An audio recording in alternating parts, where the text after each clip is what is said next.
So hi guys welcome back to my YouTube channel. Guys आज की इस video में क्लास 10 सामाजिक विज्ञान की जो सबसे ज़्यादा महत्वपूर्ण प्रश्न है उनको लेकर आया हूँ। ठीक है, 101% ये बोर्ड एग्जाम में आपके पूछे जाएंगे। इससे बाहर कोई भी प्रश्न आपके बोर्ड एग्जाम में नहीं आएगा। ठीक है, ये जो प्रश्न है बोर्ड परीक्षा में पक्का आएंगे और ये बार बार पूछे जाते हैं, बहुत ज़्यादा महत्वपूर्ण प्रश्न है। ठीक है, तो इस बार का जो टारगेट है वो 90+ का है। तो इन सब क्वेश्चनों को आप बिल्कुल ध्यान से देखना है और लास्ट तक देखना है कि किस तरह से आपके बोर्ड एग्जाम में चीज़ों को सॉल्व करना होता है। सब कुछ मैं बताऊंगा इस वीडियो में। तो जो पहला हमारा क्वेश्चन है वो बहुविकल्पी टाइप का है। ठीक है, आपको इसमें बहुविकल्पी मिलेंगे, प्रश्न उत्तर भी मिलेंगे। ठीक है, अति लघु, लघु उत्तरी सभी तरह के क्वेश्चन भी मिलेंगे। तो सबसे पहला जो क्वेश्चन है वो है कि महात्मा गांधी अफ्रीका से भारत कब लौटे थे। ठीक है, तो महात्मा गांधी जी ने अफ्रीका से भारत वर्ष 1915 ईस्वी में लौटे थे। तो आपका जो पहला आंसर है वो सही है। ठीक है, इसके बाद नेक्स्ट क्वेश्चन है उत्तर प्रदेश की सबसे बड़ी नदी घाटी परियोजना है। तो इसमें दे रखा है माता टीला, रामगंगा, रिहंद, गंडक। ठीक है, तो ये जो रिहंद सोनभद्र जिले में है, ये पिपरी में है। इसका जो उद्घाटन है वो गोविंद वल्लभ पंत सागर जी ने किया था, जो कि उत्तर प्रदेश के प्रथम मुख्यमंत्री रहे हैं। तो ये 1966 ईस्वी में इसका उद्घाटन किया गया था और ये सोनभद्र में स्थित है रिहंद बांध। ये उत्तर प्रदेश की सबसे बड़ी नदी घाटी परियोजना है। इसके बाद नेक्स्ट है कि हीराकुंड परियोजना किस नदी पर निर्मित है। ठीक है, जो हीराकुंड परियोजना है वो किस नदी पर स्थित है। दे रखा है रिहंद, दामोदर, महानदी, कृष्णा। तो हीराकुंड जो परियोजना है, ठीक है, वो किस नदी पर स्थित है, महानदी पर। ठीक है, महानदी यानी सबसे बड़ी नदी पर हीराकुंड परियोजना स्थित है। इसके बाद जो नेक्स्ट क्वेश्चन देख लेते हैं, किस प्रदेश में गेहूं सर्वाधिक पाया जा सकता है। ठीक है, पंजाब में कि उत्तर प्रदेश में, बिहार में, गुजरात में। तो आपका जो उत्तर प्रदेश है यहाँ पे जो गेहूं होती है वो सर्वाधिक मात्रा में पाई जाती है। ठीक है, चावल नहीं पाए जाते लेकिन गेहूं सर्वाधिक मात्रा में पाई जाती है। चावल की बात करें तो चावल आपके पंजाब राज्य में बहुत ज़्यादा 2 बार होता है चावल। नेक्स्ट क्वेश्चन देख लेते हैं। नेक्स्ट क्वेश्चन है वो बोल रहा है कि बॉक्साइट अयस्क है। ठीक है, शीशे का अयस्क है कि तांबे का अयस्क है कि जस्ते का कि एल्यूमिनियम का। तो जो बॉक्साइट होता है वो किसका अयस्क होता है, सदैव एल्युमिनियम का अयस्क होता है। तो ऑप्शन नंबर चौथा आपका क्या है, करेक्ट है। इसके बाद नेक्स्ट है कि भारत में उपभोक्ता संरक्षण अधिनियम लागू किया गया था। ठीक है, यानी कि उपभोक्ता जो संरक्षण नियम है वो कब लागू किया गया था भारत में। दे रखा है वर्ष 1982, वर्ष 1985, वर्ष 1984, वर्ष 1986। तो जो आपका 1986 है, इस वर्ष में आपका उपभोक्ता संरक्षण अधिनियम लागू किया गया था। ठीक है, तो इसको आपको ध्यान रखना है। ठीक है, ये बोर्ड एग्जाम में आपके बार बार पूछा भी है और पूछा जाएगा भी। इसके बाद है नेपाल में लोकतंत्र की स्थापना हुई। ठीक है, 2005, 2006, 2007, 2015। तो देखो ये जो नेपाल है इसमें 2006 में लोकतंत्र की स्थापना कर दी गई। इसके बाद नेक्स्ट क्वेश्चन है कि धर्मनिरपेक्ष राज्य है, यानी कि जो राज्य धर्मनिरपेक्ष होते हैं उनमें क्या कवायद होती है, यानी उसको किस तरह के अधिकार मिलते हैं। ठीक है, धर्म का कोई स्थान नहीं होता उस राज्य में, कि एक राष्ट्र एक धर्म में विश्वास किया जाता है, कि केवल बहुसंख्यक वर्ग के धर्म को मान्यता दी जाती है, या सभी धर्मों को सम्मान समझा जाता है। तो देखो हमारा जो भारत है वो क्या है, धर्मनिरपेक्ष राज्य है। तो यहाँ पे क्या किया जाता है, यहाँ पे कोई एक विशिष्ट धर्म नहीं है, यहाँ पे सभी धर्मों के साथ समान समझा जाता है। ठीक है, चाहे कोई भी धर्म हो, हिंदू, मुस्लिम, सिख, ईसाई, चाहे जो भी, सबको समान समझा जाता है। ये हमारा संविधान कहता है। ठीक है, धर्मनिरपेक्ष राज्य इंडिया है। इसके बाद जो नेक्स्ट क्वेश्चन है कि संविधान की 8वीं अनुसूची में कितनी भाषाओं को मान्यता दी गई है, यानी संविधान की जो 8वीं अनुसूची है उसमें कितने भाषाओं को मान्यता दी गई। यहाँ पे देखा 20 की, 22 की, 26 की, 30। तो यहाँ पे 22 भाषाओं को 8वीं अनुसूची में मान्यता दी गई है। ठीक है, अब नेक्स्ट क्वेश्चन देखो जो नेक्स्ट क्वेश्चन है वो है खादर एवं बांगर में अंतर स्पष्ट कीजिए। ठीक है, खादर एवं बांगर मिट्टी में आपको अंतर स्पष्ट करना है। तो सबसे पहले हम खादर की परिभाषा देंगे, उसके बाद बांगर की परिभाषा देंगे। इन दोनों में अंतर क्या हो जाएगा, स्पष्ट हो जाएगा। ठीक है, तो लिखेंगे इसके लिए कि वह भूमि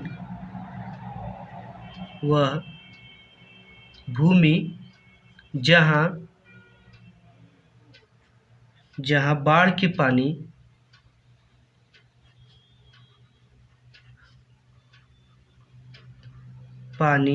निरंतर पहुँचने से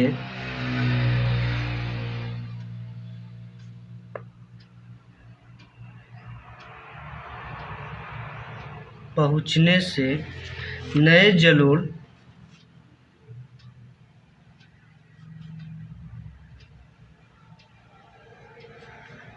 मृदा का जमाव हो जाता है।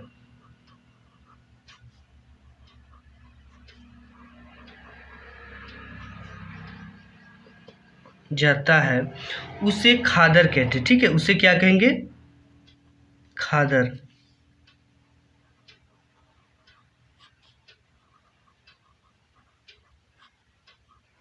अब देखो, जो बांगर है इसके सटीक विपरीत है। ठीक है, जिन क्षेत्रों में बाढ़ का पानी नहीं आता है वहाँ पुरानी मृदा बनी रहती है, उसे क्या कहते हैं? बांगर कहते थे। यहाँ पे लिखेंगे कि जिन क्षेत्रों में बाढ़ का पानी नहीं आता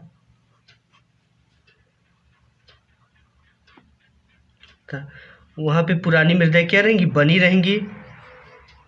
मृदा मतलब मिट्टी, पुरानी मृदा बनी रहती है, उसे बांगर कहते हैं।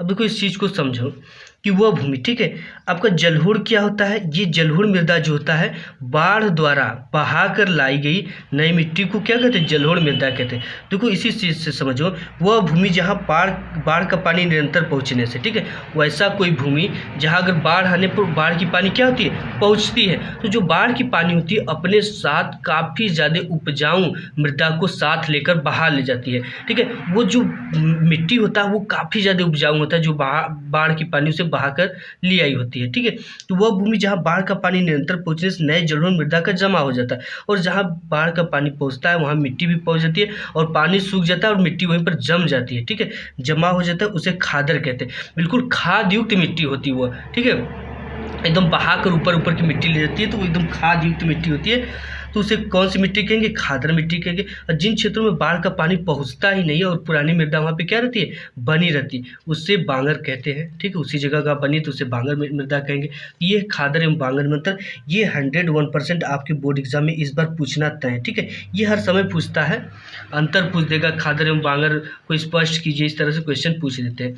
इसके बाद नेक्स्ट क्वेश्चन है कि 19वीं सदी में यूरोप में राष्ट्रवाद विकास के लिए उत्तरदायी किन्हीं 4 कारणों को लिखिए। ठीक है, यानी कि यूरोप में जो राष्ट्रवाद का विकास हुआ, ठीक है, उसकी जो कारण थे, यानी किस उत्तरदायी के कारण वो उत्पन्न हुआ, उसको आपको बताना है।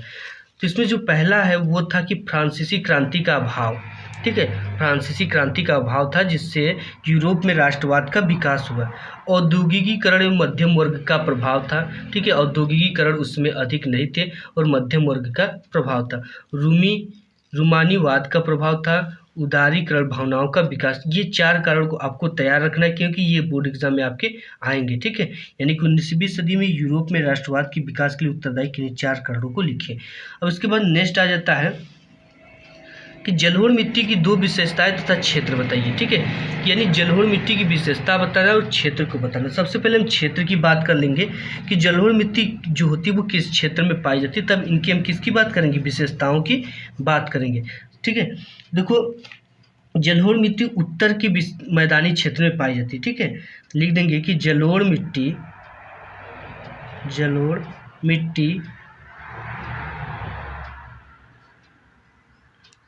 उत्तर के विशाल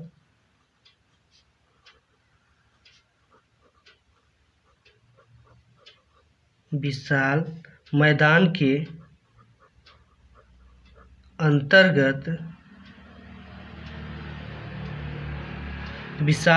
के अंतर्गत जैसे हो गया विशाल उत्तर का जो विशाल मैदान वो क्या हो गया? पंजाब हो गया। इसके बाद आपका उत्तर प्रदेश हो गया, गुजरात हो गया, उत्तराखंड हो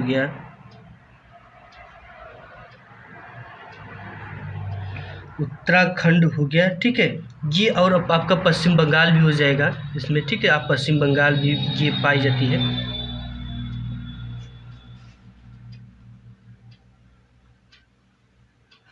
पश्चिम बंगाल में ये पाई जाती है। ठीक है, इस तरह से लिख देना आपको, पाई जाती इसके क्षेत्र है। अब पूछ रखा है कि इनकी किन्हीं दो विशेषताओं का आपको वर्णन करना है। ठीक है, दो विशेषताओं को बताना है, तो लिख देंगे दो विशेषताएं। ठीक है, जलोढ़ मिट्टी की दो विशेषताएं। यहाँ पे आपको हेडिंग डाल देना इस तरह से, ब्लैक स्केच से या ब्लैक पेन से, जलोढ़ मिट्टी की विशेषताएं।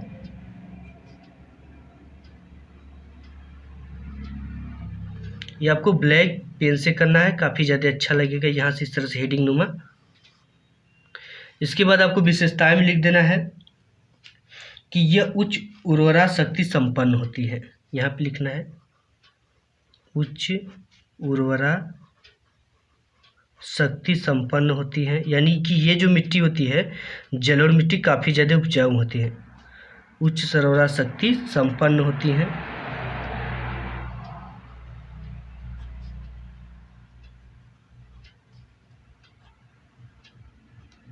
ठीक है, और इस मिट्टी में जो दूसरा है धान, गेहूं, जौ, धान लिख देंगे, गेहूं, जौ, मटर, गन्ना, चना आदि की पैदावार की उपयुक्त होती है। ठीक है, आदि पैदावार के लिए उपयुक्त होती है।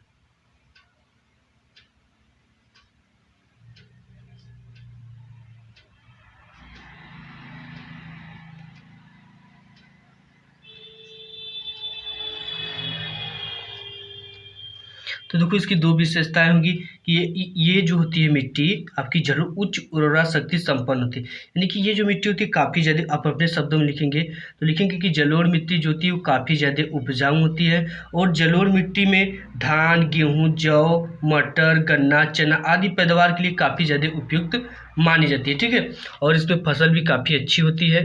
ये सब आपको इसकी जलोढ़ मिट्टी की विशेषता है। क्वेश्चन जो बहुत ज़्यादा इंपॉर्टेंट और बोर्ड एग्जाम में हर बार पूछा जाता है कि हरित क्रांति किसे कहते हैं। हरित क्रांति की किन्हीं दो विशेषताओं का वर्णन कीजिए। ठीक है, देखिए हरित क्रांति का मतलब क्या होता है कि कृषि के क्षेत्र में, ठीक है, आशातीत वृद्धि कर लेने को ही हरित क्रांति कहते हैं। यानी कि कृषि के क्षेत्र में उम्मीद से ज़्यादा अगर आप वृद्धि कर लेते हो तो उसी को हरित क्रांति, यानी कि हरे के क्षेत्र में क्रांति आ गई। ठीक है, क्रांति का मतलब काफ़ी ज़्यादा उन्नति हुई। तो यहाँ पे अपने शब्दों में समझेंगे कि हरित क्रांति से तात्पर्य खाद्य फसलों के ऐसे बीजों का विकास जिसके कारण इनके उत्पादन में आशातीत वृद्धि हो, हरित क्रांति कहते हैं। क्योंकि आज की डेट में देखो हाइब्रिड बीजें आ रही हैं, जिससे क्या हो रहा है कि कम समय में, कम लागत में, कम जगह में अच्छे से अच्छे पैदावार हो दे रही हैं। ठीक है, और काफ़ी ज़्यादा अच्छा पड़ रही हैं, और साथ ही साथ वातावरण की विषमताओं को सहने की क्षमता भी इसमें है।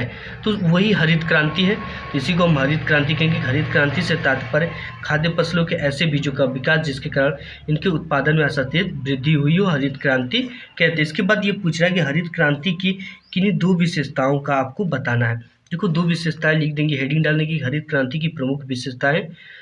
तो देखो इससे हरित क्रांति से क्या हुआ है, अधिक उत्पादकता वाले बीजों का प्रयोग किया जाता है। हरित क्रांति की प्रमुख विशेषताएं हैं कि हरित क्रांति में अधिक उत्पादकता, देसी बीजों का नहीं, जो हाइब्रिड बीज होते हैं उसका प्रयोग किया जाता है, और कृषि में रासायनिक उर्वरकों का प्रयोग किया जाता है।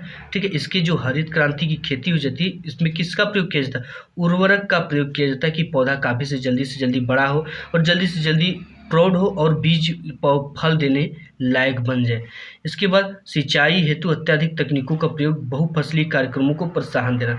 सिंचाई हेतु आधुनिक तकनीकों का प्रयोग करना है। ठीक है, जैसे कि सौर ऊर्जा से सोलर पंप को चलाना, इंजन से मशीन को सींचना, यानी कि आधुनिक तकनीकी से प्रयोग करोगे तो ज़्यादा से ज़्यादा पैदावार होगी, और बहुफसली कार्यक्रमों को प्रोत्साहन देना। ठीक है, बहुत ज़्यादा जो फसल तैयार होते हैं उनको कार्यक्रमों को प्रोत्साहन देना, जिससे कि लोग जानें उसके बारे में और इसका उपयोग करें और अच्छी से अच्छी कमाई करके फ़ायदा कमाएं। तो आज की वीडियो में बस इतना ही, मिलूंगा नेक्स्ट वीडियो में, तब तक के लिए धन्यवाद।